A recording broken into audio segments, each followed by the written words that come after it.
Hi, I'm Jane Brady. I'm chair of the Delaware Republican Party, and I'd like to introduce you to Donyale Hall. She's a veteran, a mother of 10, and she believes in Delaware and our future.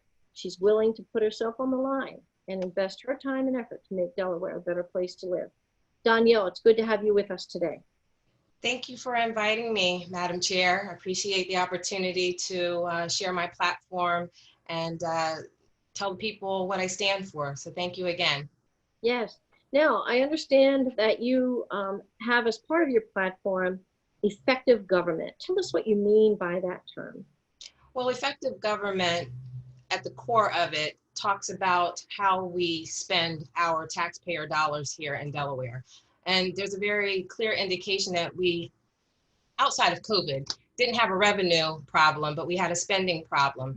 And so in my experience, I used to work for the U.S. Department of Labor, where I acted as oversight for the entire state of Delaware for the federal monies coming into Delaware to service the veteran outreach programs. And what they had to do in order to maintain their funding stream was to have a quarterly report met, and they acted as oversight to be able to see that the intended recipient was actually getting the monies that were set aside.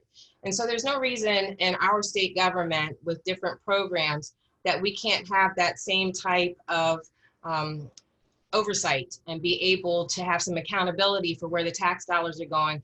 And if we see that our tax dollars being spent in an ineffective program is not working, then after a 5-year period, you should be able to determine whether you want to keep that program, whether it can be tweaked and preserved, or if we need to just get rid of it altogether. But I think that's a very realistic approach to being able to solve some of the issues that we have here economically, is just to have a watchdog over where the money is going and have some transparency and some accountability for the funding. How about the one-party rule issue in Delaware?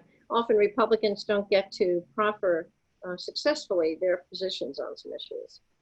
Well, I'm a firm believer that absolute power corrupts absolutely. So certainly when you don't have a system where you have some checks and balances, you can't really see a good representation of the people's interest here in Delaware. And I think for that reason and that reason alone, that we need to be more open to having a conservative voice and have some robust conversations about what we really should be doing and how it can best benefit Delawareans.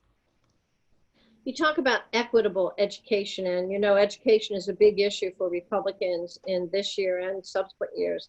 And I'd wonder what you mean by equitable education. Well, there's no secret. If you look at the statistics here in Delaware, we have, I think the last number I saw was 40% of our high school graduates graduate on reading level.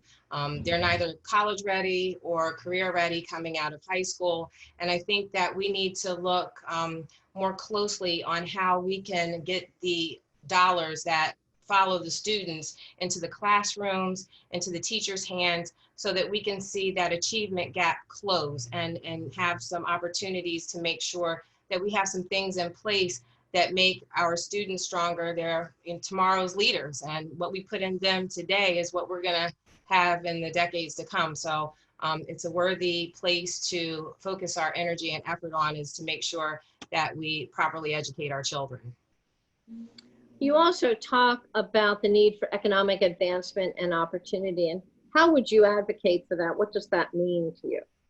Well, as a small business owner, I have firsthand experience dealing with the lack of reachable, accessible resources that strengthen our small business community. I think that it's a real shame in this age of technology that we shouldn't be able to have a one-stop shopping experience. So if I want to start a business, grow a business, I should be able to type in that Google or whatever search bar you use that, you know, I want to start a business, or I need working capital, and it should point to a place where all those resources should be housed. I've actually attended roundtable discussions where I have suggested, and I've seen something that's kind of metamorphosing into that, but it's still not all encompassing. And I think that if we get the lending partners, for instance, involved, we can actually start having some metrics and track success of the availability of resources, even give a rating, a 4 or 5 star rating on how your experience was with various lending partners.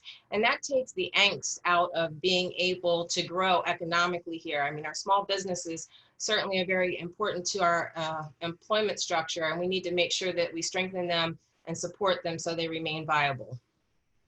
Now, this is going out on social media, but also to the delegates and alternates to the convention.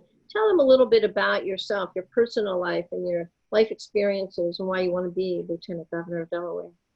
Well, I think at the heart of why I decided to throw my hat in the ring in politics years ago was the fact that we have marginalized communities all across the state. Those are the people who have been overlooked and forgotten. And I've had to walk in those shoes personally in a lot of different arenas, wearing a lot of different hats. And so it's really important to me that working families, hardworking families, have a voice at the table to talk about the things that we need to be able to do here in the state of Delaware, lean in, have the influence to help craft policy that gives people socioeconomic advancement opportunities. Again, it's all about putting the resources where people can reach them and utilize them. And I think that we just have not developed an action plan that puts that in place. I will be sharing that on my website, exactly what my plan looks like and all of my policy points and where I feel that we should be concentrating our efforts and what that strategy looks like. You can't come to the table with a belly full of complaints and have no solution. So I'll definitely be sharing those in the coming weeks. And again, I really thank you for the opportunity to be able to address everybody who's watching this video. My website is up. You can go to www.donyalefordelaware.com. And you can find me on social media. I'd love to hear from people, and I would love to answer your questions. My phone number is there, and I always answer it. Well, there you go. That's Donyale Hall, Republican candidate for Lieutenant Governor. Good luck, Donyale. We wish you all the best.